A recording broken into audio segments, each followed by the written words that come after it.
years of struggle, Tchaikovsky, at the age of 37, had become an international star. But now, with the audience at his feet, he was suddenly terrified of losing everything he'd worked for.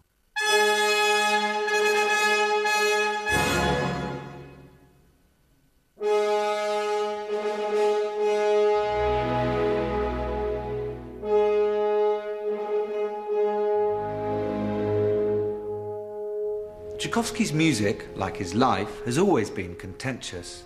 Some see him as a sentimental composer, a vulgar tunesmith. But get a little closer to the music and you find a different kind of artist, a radical visionary and one of the defining musical voices of the 19th century. Much has been written about Tchaikovsky since his death more than 100 years ago, but ultimately the only infallible guide to the man is his music. These violas and then cellos. I've come to Russia, to St. Petersburg, where I'm working with the Mariinsky Young Philharmonic, an orchestra with a distinctively Russian sound and spirit. With them, I'm going to recreate Tchaikovsky's sound world, performing some of his greatest works so that I can truly get to the heart of his life and music. And the Fourth Symphony is one of his most revealing pieces.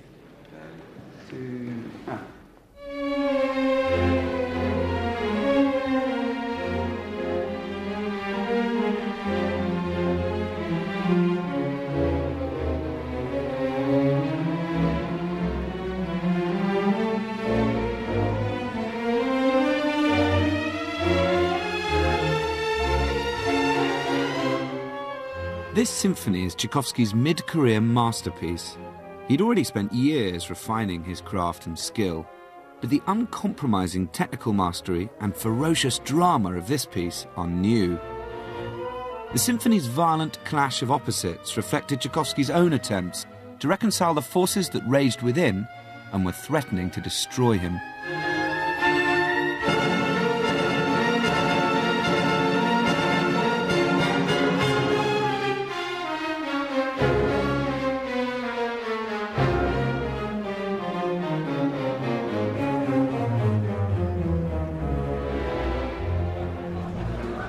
Throughout his adulthood, Tchaikovsky had been comfortable leading a secret but highly promiscuous homosexual lifestyle.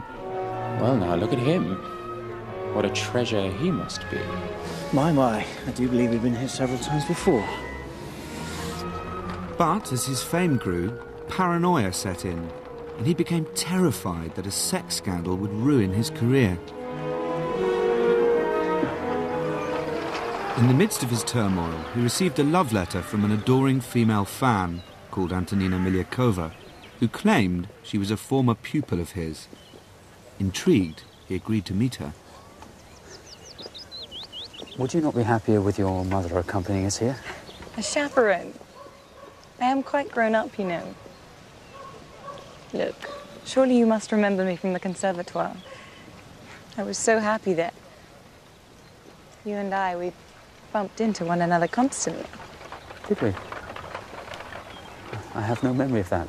You were always terribly affectionate towards me. And I loved you madly for 4 whole years.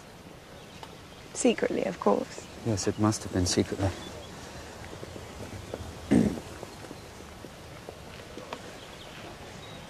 You know perfectly well that you liked me but were too shy to propose. That's why I made a pledge to go every day to the church at the Spassky Gates to pray for you. And then I ordered a liturgy in the chapel. And finally I sent you the letter. Was I too passionate? No, Did you say you prayed for me? Yes, and now here we are. It's quite divine serendipity, n'est-ce pas? Heaven sent, we've been blessed.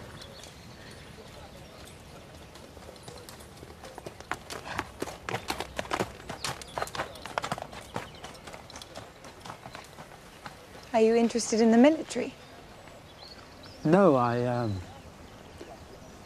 never given it any thought.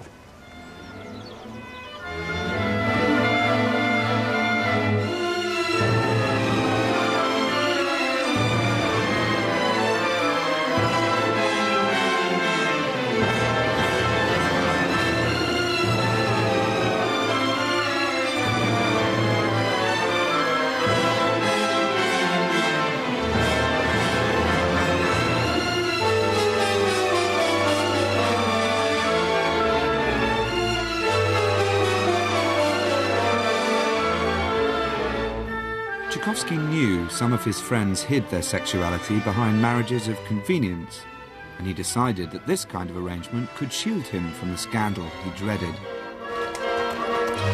Just 3 days after their first meeting, he asked to see Antonina again.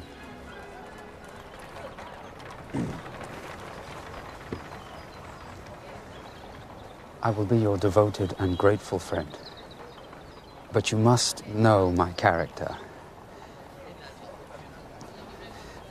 I can be irritable, unsociable, unpredictable. And I feel I'm already too old for ardent love. You understand? I can never feel ardent for anyone. There is no shortcoming that would stop me loving you. Yes.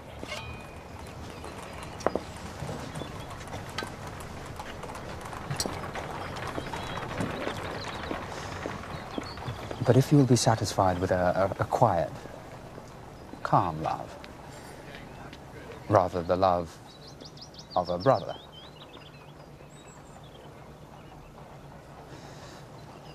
well, then I make you my proposal. Are you talking about marriage? You consent to my conditions? You are talking about marriage. Yes. Well, then yes. Yes, I will. Good. Good. Tchaikovsky had committed himself to marrying a woman he hardly knew. He could only hope that his gamble would pay off. And the music of the Fourth Symphony, written at the time that Antonina appeared in his life, oscillates wildly between hope and despair, mirroring the emotional turmoil that threatened to consume Tchaikovsky.